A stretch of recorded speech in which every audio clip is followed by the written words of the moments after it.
Weddings are magnificent breeding grounds for misery.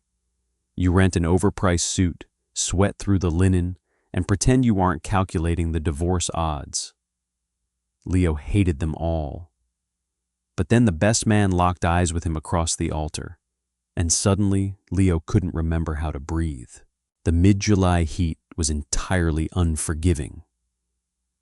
It pressed down on the manicured lawns of the estate, turning the air thick and hard to swallow.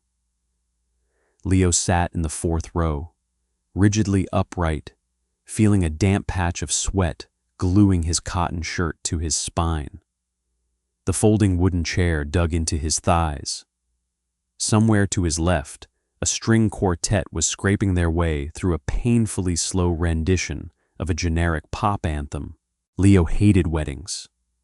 He hated the forced pageantry, the polite smiles, the overwhelming pressure to feel something profound while wearing a tie that functioned primarily as a noose.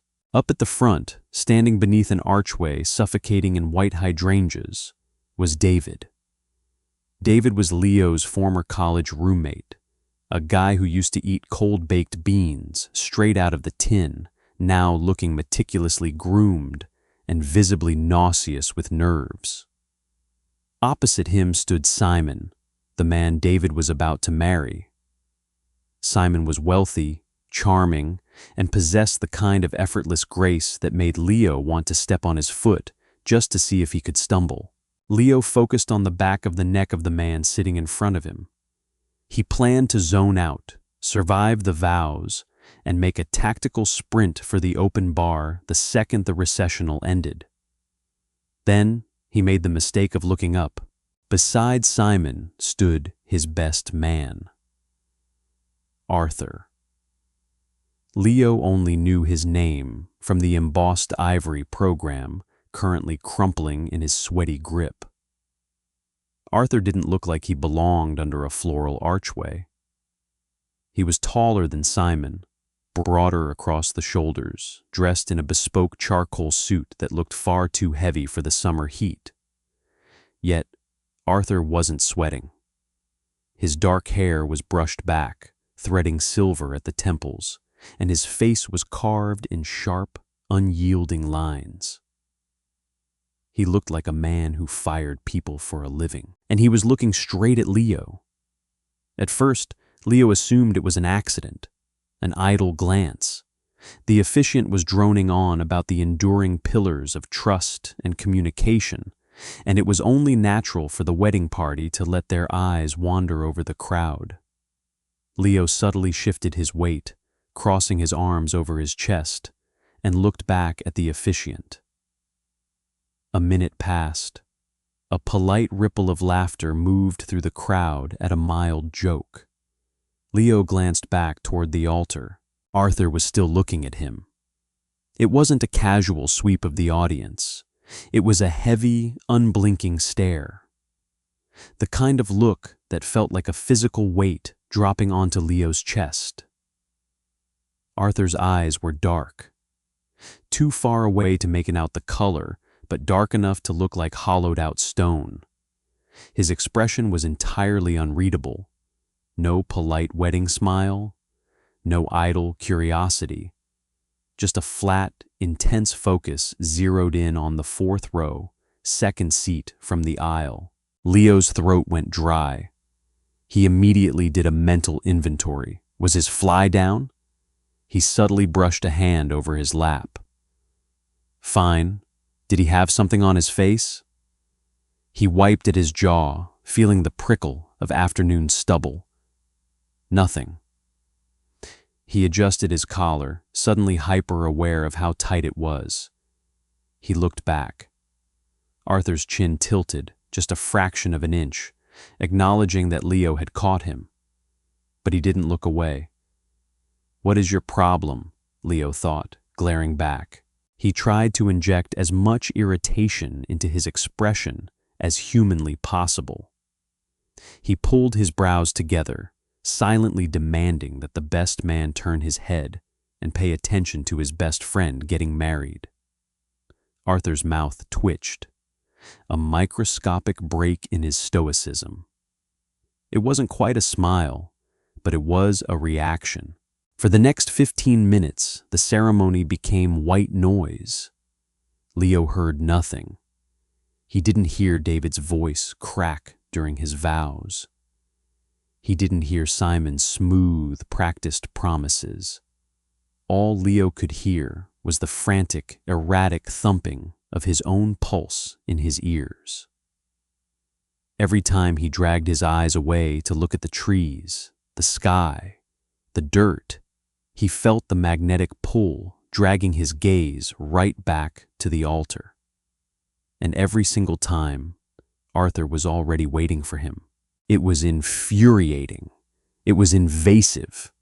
It was the most visible Leo had felt in 5 years. "I now pronounce you husband and husband," the officiant finally boomed. The crowd erupted into cheers. David and Simon kissed. Leo clapped, his palm stinging, desperate for the distraction. The string quartet struck up a lively, upbeat tempo. The newly married couple turned and began their march down the aisle, beaming, clutching each other's hands. The wedding party followed. Arthur stepped down from the altar, falling into step beside a bridesmaid in a hideous peach dress. They walked down the white runner. As they approached the 4th row, Leo stared straight ahead, determined not to give the man the satisfaction of another glance. But as Arthur passed, the physical proximity hit Leo like a wave of static electricity. He smelled cedar, vetiver, and something sharp, like crushed pine needles. Arthur didn't look straight ahead. As he walked past, he turned his head, locking eyes with Leo from only 2 feet away. Up close, Leo could see the exhaustion bruising the skin under Arthur's eyes. He could see the exact shade of his irises, a stark, piercing hazel. Arthur didn't smile. He just held the eye contact until he was physically past Leo's row, leaving Leo sitting in the suffocating heat, his lungs entirely empty of air. The line for the bar was a battlefield, and Leo was a seasoned veteran.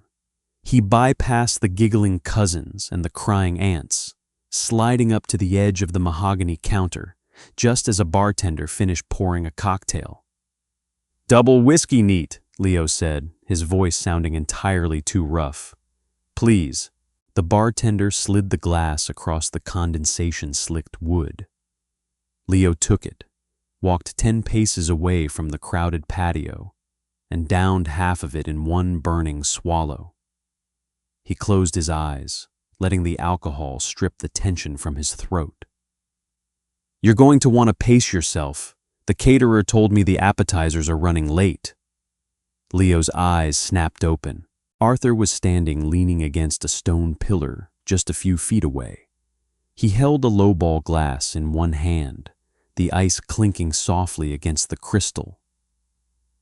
Up close, without the barrier of the wedding guests and the floral arch, Arthur was even more imposing. He had taken off his suit jacket, his broad shoulders stretching the fabric of a crisp white dress shirt. His tie was loosened. Leo gripped his glass tighter. "I have a high tolerance for bad catering and forced socialization. The whiskey is just insurance." Arthur took a slow sip of his drink. He didn't blink. He just watched Leo, mapping the lines of his face, the cheap fabric of his suit, the defensive posture of his shoulders. It was the same look from the altar, forensic, unapologetic. "Arthur," he said, not offering his hand. "Leo." "I know," Leo frowned. "David talk about me?" Simon did. He said David had a college roommate who was aggressively cynical, worked too many hours at an architectural firm, and would likely spend the entire wedding lurking in the corners. Arthur tilted his head. "You fit the profile." "I wasn't lurking. I was trying to survive a heat stroke in the 4th row." "You were glaring," Arthur corrected. His voice was a low baritone, rough around the edges, entirely devoid of the polite customer service tone people used at weddings. "You looked like you wanted to set the floral arrangements on fire." "Maybe I did." Leo took another sip of his whiskey, trying to steady his hands. "It's hard to focus on the romance when the best man is staring at me like I'm a suspect in a lineup." Arthur didn't apologize. He didn't look embarrassed. He stepped closer, abandoning the stone pillar. The distance between them shrank to less than 3 feet. The noise of the cocktail hour, the clinking glasses, the shrill laughter, the jazz band tuning up, seemed to mute itself. "I was looking at you because you were the only real thing out there," Arthur said plainly. "Everyone else was putting on a performance, crying on cue, smiling on cue. You were just sitting there, miserable and honest. It was distracting." Leo felt a flush creep up his neck that had nothing to do with the July heat or the whiskey. He shifted his weight, instinctively stepping back, but his shoulders hit the wrought iron railing of the patio. Trapped.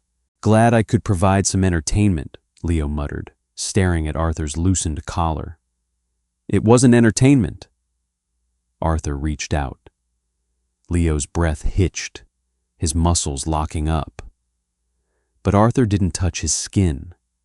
His large, calloused fingers brushed the knot of Leo's tie. He adjusted it, a brief, fleeting pressure against Leo's throat. "You can breathe, Leo. The worst part is over." Arthur let his hand drop. He held Leo's gaze for one more heavy, suffocating second, then turned and walked back into the crowd, leaving Leo pinned against the railing, his heart hammering against his ribs like a trapped bird. For the next hour, Leo actively avoided him. He talked to Greg, a guy from his sophomore dorm who spent 20 minutes detailing his recent root canal. He ate 3 dry bacon-wrapped scallops. He got another drink. But no matter where he stood, no matter who he was pretending to listen to, Leo felt it. The heat on the back of his neck. The prickle at the base of his spine. Every time he glanced over his shoulder, through the sea of pastel dresses and gray suits, Arthur was there, standing by the bar, leaning against a highboy table, talking to an older woman in a wide-brimmed hat. And every time, Arthur was already looking at him. It was maddening. It made Leo clumsy. He almost dropped his glass. He tripped over a power cord near the band. He felt like a teenager, raw and entirely exposed. He wasn't used to being looked at. Leo was the guy who blended in, the guy who designed the buildings other people lived in, the guy who stayed out of the photographs. Arthur was dragging him into the light, and Leo didn't know how to handle the glare. At 7 o'clock, the wedding planner, a terrifying woman with an earpiece and a clipboard, herded everyone into the massive white reception tent for dinner. Leo found his seat at table 12, located safely in the back corner near the emergency exit. He sat down, staring at his reflection in the polished silverware. The first course was served. Wine was poured. Then, the clinking of a knife against glass rang out through the tent. The room quieted. Up at the head table, Arthur stood up. He held a microphone in one hand and a glass of champagne in the other. He looked out over the crowd, waiting for complete silence. The ambient chatter died down. "For those who don't know me, I'm Arthur, Simon's older brother," he started. His voice boomed softly through the speakers, deep and commanding. Leo slouched in his chair, peeling the paper label off his beer bottle with his thumbnail. He tried to focus on the label, on the condensation, on anything other than the man at the front of the room. Arthur's speech was good, It wasn't flowery, it wasn't overly sentimental, it was dry, slightly biting, and genuinely funny. He told a story about Simon burning down a treehouse when they were kids, and how David was the only person patient enough to put out Simon's fires without complaining. The room laughed. David wiped a tear from his eye. Simon squeezed Arthur's arm. "The thing about finding a partner," Arthur continued, his voice shifting, dropping the comedic edge. The tent fell completely silent. "Is that most people are just looking for a mirror? They want someone who reflects their best angles back at them, someone who claps at their performances." Arthur paused. He looked away from the couple. He looked over the sea of tables, bypassing the family, the friends, the crying aunts. His eyes swept the room and locked dead onto table 12. Leo froze. His thumbnail dug into the glass bottle. "But a real marriage," Arthur said, speaking directly to the back corner of the room, looking straight into Leo's eyes. "A real partnership is finding someone who sees you when the performance stops, someone who looks at you when you're miserable, when you're honest, when you want to burn the whole thing down, and decides they want to sit in the ashes with you." The silence in the tent was absolute. The air felt charged, heavy, crackling with an invisible current. Arthur didn't break eye contact. Across 80 feet of white tablecloths, crystal centerpieces, and 100 oblivious guests, it was just the two of them. "To David and Simon," Arthur finally said, raising his glass, tearing his gaze away to look down at his brother. "May you always see each other." The crowd erupted into applause. Glasses clinked. People cheered. Leo didn't drink. He didn't clap. He sat perfectly still in the dark corner of the tent, staring at the best man, terrified by the sudden, violent realization that he didn't want the night to end. The heavy canvas walls of the reception tent vibrated with the bass of a terrible pop remix. Dinner had transitioned into dancing, which meant the air was now a suffocating blend of spilled Prosecco, expensive perfume, and collective perspiration. Leo needed to get out. He navigated the maze of tables, dodging a group of bridesmaids who had abandoned their heels. He slipped out through a gap in the tent flaps, stepping onto the sprawling stone terrace of the estate. The July heat hadn't broken, but out here, away from the body heat of 100 thrashing guests, the air at least felt breathable. He leaned against the thick stone balustrade overlooking the dark manicured gardens. He reached into his pocket and pulled out the crumpled ivory program. He smoothed it flat against the stone, squinting in the dim amber glow of the patio heaters. Hayes. The name was printed in sharp black serif under the heading of Best Man. Leo rubbed his thumb over the lettering. He'd been misreading the damn thing all afternoon, confusing the man with one of the groomsmen. It didn't matter. Hayes. The name felt heavy. It fit the broad shoulders. It fit the dark, forensic eyes. "It's rude to leave before the cake is cut." Leo didn't jump, but his spine stiffened. He turned his head. Hayes was standing in the shadows by the tent entrance. He had finally abandoned the bespoke suit jacket entirely.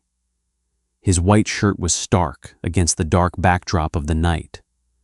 The sleeves rolled up to the elbows, exposing thick forearms corded with veins. He held a fresh glass of whiskey. "I'm pacing myself," Leo said, his voice flatter than he felt. "And I don't eat cake." Hayes stepped onto the terrace. The gravel crunched under his leather shoes, a slow, deliberate sound. He walked over to the balustrade, not stopping until he was standing right beside Leo. The physical proximity was immediate and overwhelming. The scent of cedar and crushed pine needles was stronger now, mixed with the faint, sharp tang of alcohol. "Neither do I," Hayes said. He set his glass on the stone. He didn't look at Leo. He looked out over the dark lawn. "My brother is currently doing the Macarena with your old roommate. I decided my duties as best man were officially concluded." Leo watched the side of Hayes's face, the harsh lines of his jaw, the exhaustion that seemed baked into his skin. "Nolan has zero rhythm. He used to practice dancing in our dorm room before dates. It was tragic then. I assume it's tragic now." A short, rough sound escaped Hayes's throat. A laugh. It sounded rusty, like he didn't use it often. "It's catastrophic." They stood in silence for a long minute. The thumping bass from the tent muffled the sounds of the crickets. Leo felt the frantic, erratic pulse returning to his throat. He should walk away. He should make a sarcastic comment, go to his rental car, and drive back to his overpriced hotel. But he didn't move. He couldn't. "That speech," Leo started, staring at his own hands gripping the stone, "was a lot of pressure to put on two guys who just bought a stand mixer together. They'll be fine. Simon needs someone to ground him. Nolan is practically made of dirt." Hayes turned his head, finally looking at Leo. The amber light caught in his hazel eyes, making them look predatory and entirely awake. "You didn't like the speech." "I thought it was performative." Leo lied. The words tasted like ash. "Did you?" Hayes shifted his weight, turning his body fully toward Leo. He leaned his hip against the stone. The space between them shrank to a matter of inches. "Because from where I was standing, you looked like you were going to shatter." "I don't shatter." "No," Hayes agreed, quietly. His voice dropped, losing the booming resonance it had in the tent, becoming something entirely private. "You just hold perfectly still and hope people stop looking at you." Leo's breath hitched. He hated this. He hated being read so easily by a man he didn't know. He glared up at Hayes, letting the irritation bleed through the panic. "Are you a therapist in your spare time, or do you just enjoy dissecting strangers at weddings?" "I don't care about strangers." Hayes reached out. Leo froze. Hayes's fingers brushed the lapel of Leo's cheap cotton suit. The touch was incredibly light, but it felt like a brand. "I care about the guy in the 4th row who looked like he was the only one telling the truth today." "And what truth is that?" Leo challenged, his voice dangerously close to a whisper. "That this," Hayes gestured vaguely toward the tent, his knuckles grazing Leo's chest as he did, "is all a show. The flowers die. The catering is forgotten. What matters is what happens when the lights go out and the crowd goes home." Hayes didn't pull his hand back. He let his knuckles rest against the thin cotton of Leo's shirt, right over his racing heart. The heat radiating from Hayes's skin was intense. "You're shaking," Hayes noted. "It's the whiskey. You haven't had a drink in 2 hours." Leo swallowed hard. "Then it's you." Hayes's eyes darkened. The admission hung in the humid air between them, raw and entirely stripped of pretense. Hayes stepped closer. The toe of his leather shoe bumped against Leo's. He was crowding him, boxing him in against the stone railing, and Leo didn't want to be anywhere else. "Good," Hayes murmured. Before Leo could process the word, a loud, drunken shout erupted from the tent flaps. A group of groomsmen spilled out onto the terrace, laughing aggressively and clapping each other on the back. Hayes immediately stepped back, putting 2 feet of polite distance between them. The sudden absence of his body heat left Leo feeling cold, despite the July weather. "Hayes! There you are, man!" one of the groomsmen slurred, stumbling forward. "We need you for the cigar photos. Photographer's waiting." Hayes picked up his whiskey glass. His expression instantly hardened, the vulnerability vanishing behind a wall of polite, corporate stoicism. He looked at the groomsmen, then looked back at Leo. "Duty calls," Hayes said. His voice was flat, but his eyes were a promise. "Don't leave yet, Leo." By midnight, the wedding had officially devolved into chaos. The open bar had done its damage. Ties were tied around heads. The floral centerpieces looked like they had been through a wood chipper. Leo sat at an empty table near the back, watching the wreckage. He was exhausted. The adrenaline that had kept him wired since the cocktail hour was finally crashing, leaving a dull ache behind his eyes. He scanned the room. He hadn't seen Hayes since the terrace. The cigar photos must have transitioned into an after-party somewhere in the estate's sprawling library. It was time to go. Leo stood up. He didn't bother finding Nolan to say goodbye. The groom was currently draped over a chair, laughing hysterically at a joke Simon was whispering in his ear. They didn't need him.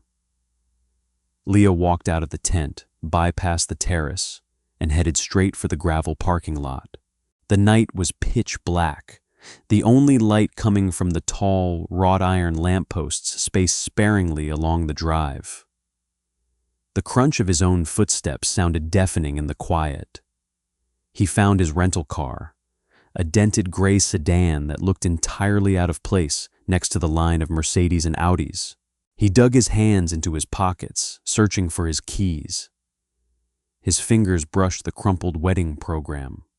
He pulled it out, stared at it for a second in the dark, and then tossed it into the passenger seat when he unlocked the door. He pulled the handle. A heavy hand slammed the car door shut before he could open it. Leo spun around, his back hitting the cool metal of the car frame. Hayes stood there. He was breathing heavily, his chest rising and falling beneath his white shirt. He must have sprinted from the house. The top 3 buttons of his shirt were undone. His hair, perfectly styled all day, was finally messy, falling across his forehead. He looked reckless. He looked dangerous. "I told you not to leave," Hayes said. "I'm tired," Leo said, gripping the door handle behind his back. "The show is over. The crowd is going home." "I'm not part of the crowd." Hayes stepped into Leo's space. He didn't stop at a polite distance this time. He crowded Leo against the door, pinning him between his own heavy frame and the metal of the car. The scent of pine, whiskey, and the sharp metallic tang of sweat wrapped around Leo like a vice. "Why did you run?" Hayes demanded, his voice a low, rough scrape in the dark. "Because I don't do this," Leo fired back, tilting his chin up to meet Hayes's glare. "I don't play games at weddings. I don't hook up with the best man. I go home, I wake up, and I go to work. I live in the real world." "You think this isn't real? I think you're bored. I think you're tired of being the responsible one. And I was a convenient distraction in the 4th row." Hayes's jaw clenched. The muscle feathered violently under his skin. "You think you're a distraction?" "Yes, you're a goddamn anchor," Hayes said. He didn't wait for Leo to respond. Hayes brought both hands up, gripping the lapels of Leo's suit jacket, and shoved him hard against the car door. The impact knocked the breath out of Leo's lungs, but before he could gasp, Hayes's mouth crashed down on his. It wasn't a gentle kiss. It wasn't romantic. It was a collision. It was heavy, desperate, and completely grounding. Hayes kissed him like he was trying to prove a point, his mouth demanding and hot, tasting of expensive bourbon and dark intent. Leo's hands instinctively flew up, gripping Hayes's forearms to push him away, but the second his fingers dug into the hard muscle, the fight drained out of him. He pulled instead. He dragged Hayes closer, opening his mouth, kissing him back with a vicious, cynical desperation he didn't know he possessed. Hayes groaned, a low, guttural sound that vibrated against Leo's chest. He let go of the lapels, sliding his large hands down Leo's ribs, gripping his hips and hauling him flush against his own body. The heat between them was staggering. The gravel crunched as Hayes shifted his footing, pressing his thigh between Leo's legs, anchoring him in place. Leo's fingers tangled in Hayes's dark, messy hair. He pulled hard, tilting Hayes' head to deepen the kiss. It was messy. It was entirely uncalculated. It was exactly what Leo had been starving for all day. When they finally broke apart, the silence in the parking lot was replaced by the harsh, ragged sound of their breathing. Hayes kept his forehead pressed against Leo's, his eyes closed. His hands were locked on Leo's waist in an iron grip, refusing to let him step away. Leo stared at the pulse hammering in the hollow of Hayes's throat. His own heart was beating so hard, it hurt. "Where are you staying?" Hayes asked. His voice was completely wrecked. "The Marriott, 10 miles south." Leo answered, shocked by how steady his own voice sounded. Hayes finally opened his eyes. The exhaustion was still there, but the hollowness was gone. The predatory focus was back, entirely fixed on Leo. "Drive safe," Hayes said, slowly letting go of Leo's waist. He took half a step back, the cool night air rushing into the space between them. "Leave your door unlocked." Leo stared at him. The sheer arrogance of the demand, coupled with the raw vulnerability in Hayes's eyes, shattered the last of Leo's cynicism. He didn't smile, but he felt the corner of his mouth twitch. "Room 412, Leo said. He opened the car door, slid into the driver's seat, and started the engine. He didn't look back as he pulled out of the gravel lot, but he didn't need to. He knew exactly where the best man was looking. The night is finally over. But for Leo and Hayes, the real story is just beginning behind closed doors. Thank you for listening to The Best Man Couldn't Stop Looking at Me. If this slow burn tension kept you on the edge of your seat, hit that like button right now.